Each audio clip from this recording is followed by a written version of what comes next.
Hello and welcome to the second video, the topic on electrochemistry, chapter 18. This is in the CH103 course. So we were dealing with redox reactions and galvanic cells in the first video. Now we're going to look at the cell potential and how that is related to the energy. And then we'll discuss the concentration dependence of the cell potential. Now, the voltage is essentially in units of joules per coulomb, and that can be arranged into the equation shown.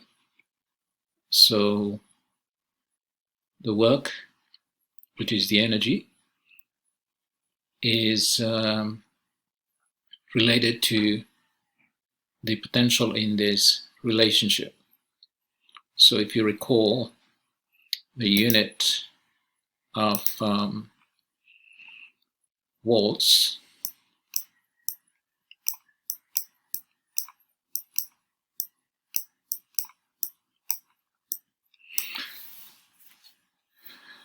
one joule per coulomb.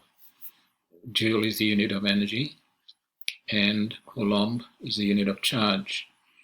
So that essentially is the relationship W over Q. So that's the relationship of potential to work or energy. Now, when we're dealing with work done by this chemical reaction, we have to put in this negative sign. So that is work done by the system. It is a negative work. So the amount of work that a cell can produce is essentially given by this. Maximum work is equal to minus Q multiplied by the potential. That is given a negative sign, as I say. It's the work done by the system. Now, in any real spontaneous process, some energy is always wasted. So in other words, it's very, very difficult to be able to extract all the quantity of energy from a chemical reaction. Why? Because some of that can be lost as heat in the process. So the actual work is always less than the calculated work. As you see here, that without the subscript, that's the actual work given by this, and that's how this is often the equation we apply or use in this context. Now we can rewrite this equation again by expanding on this Q. What is Q? Q is a charge, and the charge is related to the moles of electrons and the charge per mole of electron, which is the Faraday constant. So this is the Faraday constant, which is 96,485 coulombs, that is present in 1 mole of electrons. So N here is the number of moles of electrons, and F is the Faraday constant. This is going to be a very important quantity as we look at the forthcoming slides. So we can rewrite the maximum work that is essentially function of the free energy. Free energy equals the maximum useful work that can be obtained from a process. So this is a very, very crucial relationship, and we can see how the work done by the electrochemical process is essentially free energy. So let's consider galvanic cell. We write work for galvanic cell. Qmax is equal to Q. Wmax is equal to Q times Emax with a negative, and that is equal to delta G, which is what we have here. And we can expand this. We know that Q is equal to NF, the two terms, moles of electrons and Faraday constant, and that would give us this very important relationship. So you can see here from the cell potential, we can determine the change in free energy. These two terms here should be known. This is a constant. This can be obtained from the overall reaction and the number of moles of electrons that is transferred. Now, if we are looking at it in terms of the standard conditions, we can write the change in free energy under standard state. That is equal to the minus that negative sign times the moles of electron, Faraday constant with the standard electrode potential. So this is now one of the common relationship that we can obtain. Because we have all these values, we can obtain the value of delta G naught. And knowing the N value and the F, that will be able to calculate the delta G naught energy very easily. So let's look at this example here. So copper 2+ is reduced to copper metal, and iron metal is oxidized to iron 2+. Is this reaction spontaneous?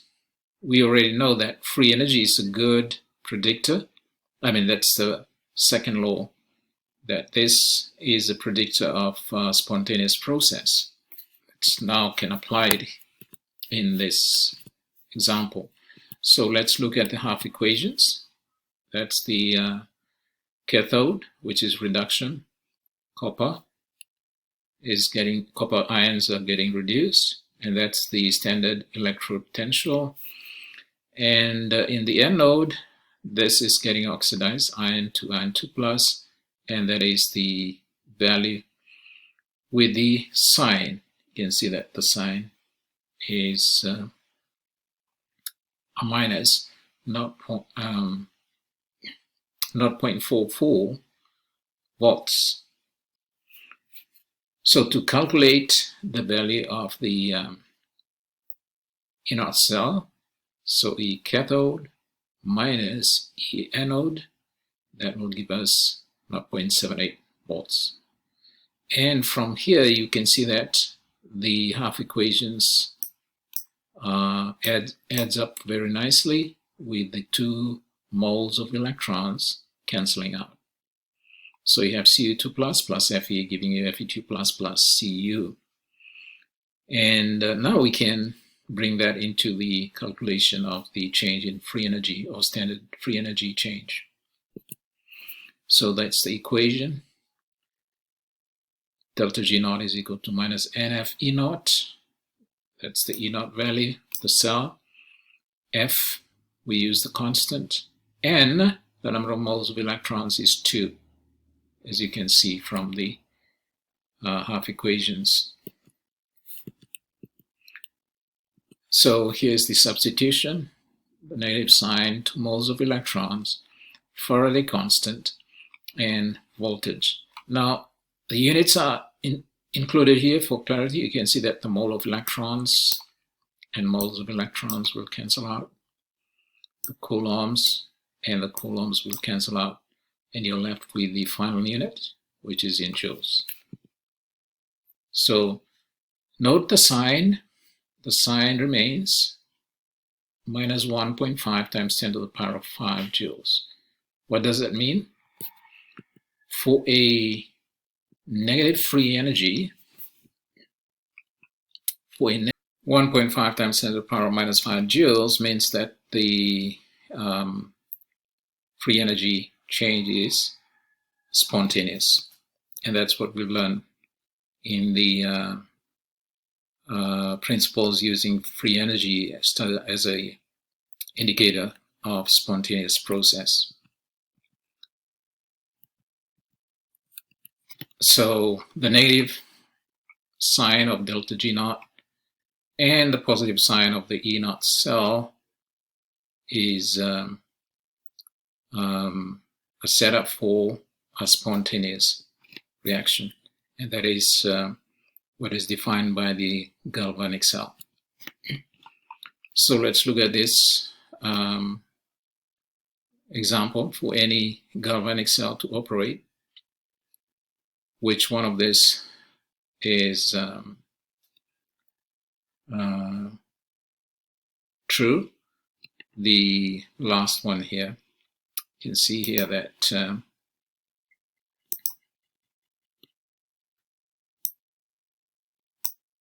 for delta G naught to be negative and E naught must be positive. That's the condition for a galvanic cell process. Now, looking at this reaction here, you will notice now we're looking at something outside of the standard conditions. So we're given this cell reaction, aluminum to aluminum 3+ and manganese 2+ to manganese. So given here is the cell E naught cell potential, which is calculated from the individual reduction potential values. Now the question is, predict whether E cell is larger or smaller than E naught cell. So look at the concentrations here.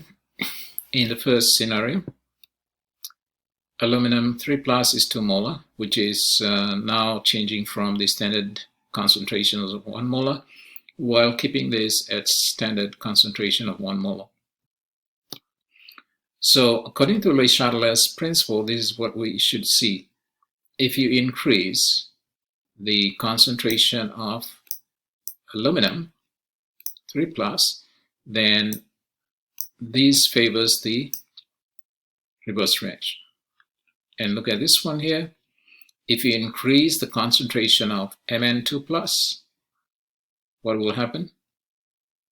If you increase the concentration of M2+, if you look at that same reaction according to Le Chatelet's principle, it'll favor the forward reaction. So what will happen in the calculation of the cell potential? So let's look at in A, as the product concentration is raised, this will oppose the cell reaction, and that will cause E cell to be less than E naught cell. And in the second one, if the reactant concentration is increased, this will cause E cell to be greater than E naught cell. So you see here the change according to the concentrations. And how can we actually quantify this? We will look at that in the equation coming up, but let's look at some of the type of cells that we can refer to here, what is called the concentration cells. So here is a galvanic cell based on exactly the same chemical oxidation and reduction. So for example, here is silver ions coupled with silver. Here is silver ions coupled with silver.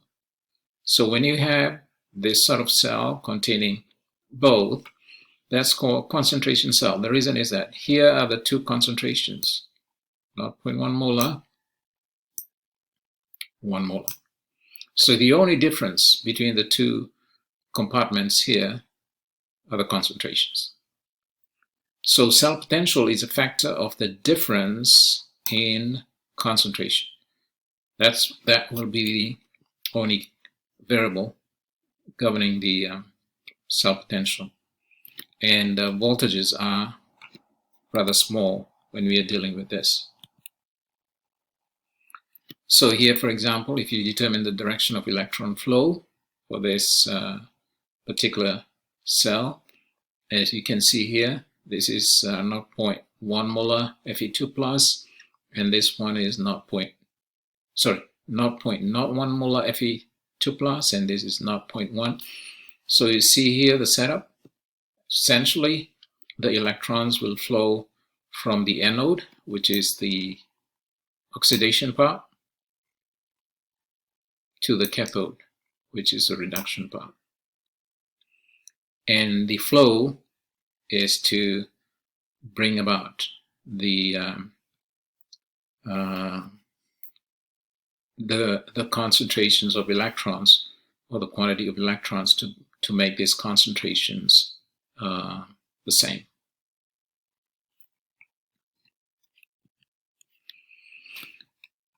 So how do we deal with this type of relationship? It brings us to what we call the Nernst equation. This equation relates the cell potential to concentration. And what is the relationship? E cell is equal to E naught cell minus RT over NF ln Q. Q is the reaction quotient. N and F are the terms we have looked at previously, and also this R here is the gas constant, temperature in Kelvin. Now, we can rewrite this. This is natural log. We can rewrite it in the log to the base 10. And if we write it to the log to the base 10 and substitute in the value of R and T, we should be able to refine it to 0.0591 over N, because here F is also a constant. So this is the only variable, and we can take that or substitute that from the equation that is in the balanced cell reaction. A cell will spontaneously discharge until it reaches equilibrium. So in other words, when Q is equal to K, that is when you reach equilibrium. Say Q is equal to K. Here E cell is equal to 0, so we can rearrange this to give us this relationship. So this is what we get at equilibrium. So the E cell term is 0. Now at equilibrium, this is going to be the battery essentially is discharged or dead, and that's where we don't have any more free energy to do any work.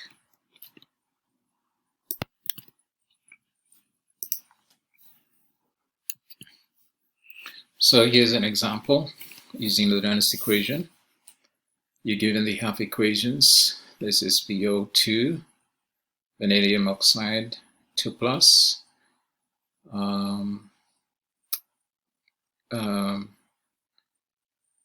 with hydrogen H plus plus electron to give you this species. So VO2 to VO2 plus, and that is the E naught value from the literature.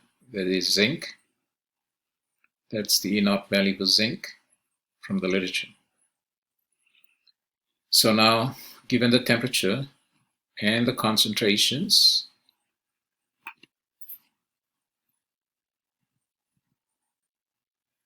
we can find the cell potential. So in the cell potential, we are reversing the oxidation, and that changes the sign. And also, we need to multiply out this by 2 in order to equalize the number of electrons.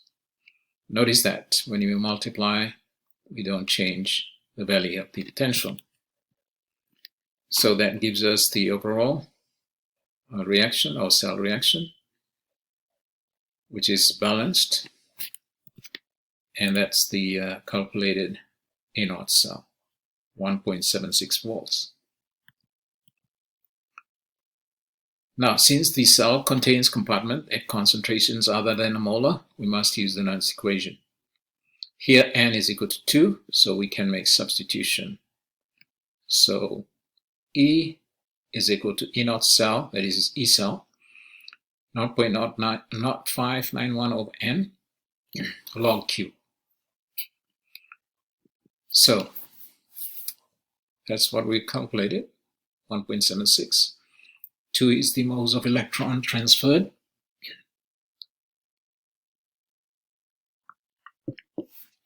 And here are the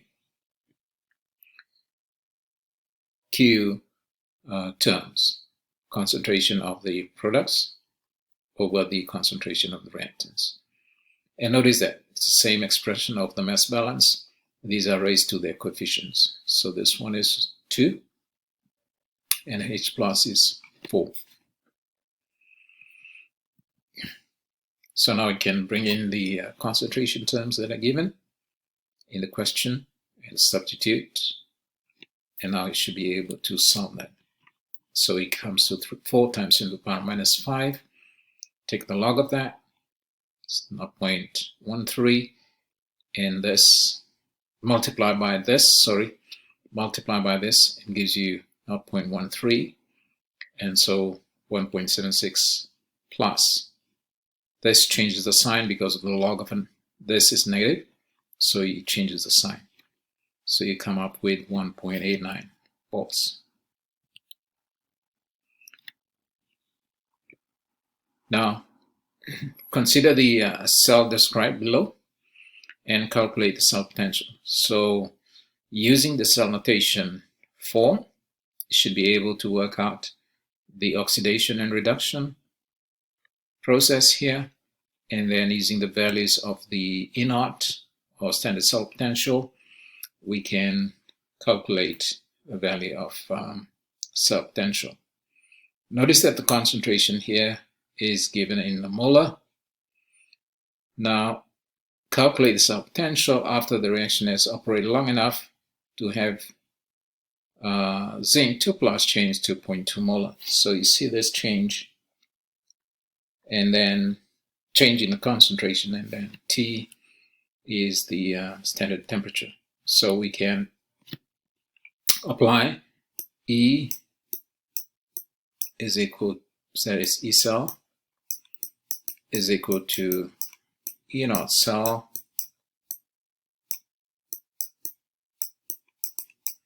minus 0.0591 over n log of Q.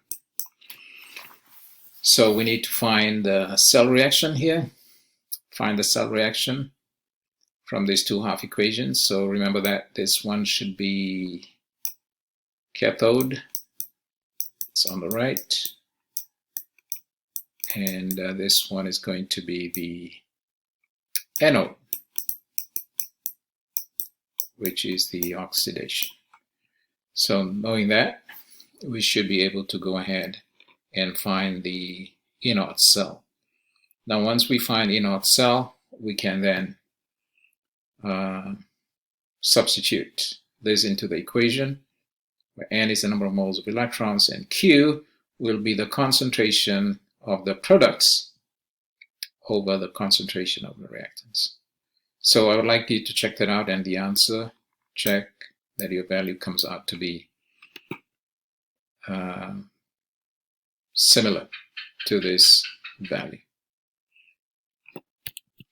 Okay, that brings to a conclusion on the second video series on chapter 18. Thank you for listening.